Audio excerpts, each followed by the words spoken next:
কাবা শরীফে যে গেলাফ আছে, এই গেলাফের চতুর্দিকে সোনার সুতা দিয়া কোরআন শরীফের অনেকগুলি আয়াত লেখা আছে। রুকনি আমিনি থেকে হাজারে আসওয়াদ এই অংশে অনেকগুলি আয়াত আছে, তার মধ্যে একটি আয়াত আছে মাঝখানে লেখা।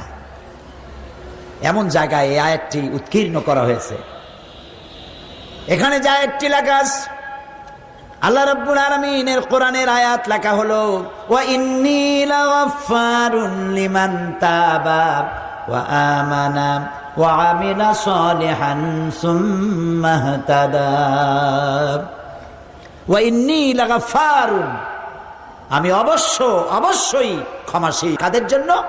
যে ব্যক্তি তওবা করলো এবং নেক কাজ করলো, নেক আমল করলো, সুম্মা ইহতাদা, এবং এরপরে সেই নেক আমলের উপরে টিকে থাকলো, হেদায়েতের উপরে টিকে থাকলো, আমি তার জন্য ক্ষমাশীল।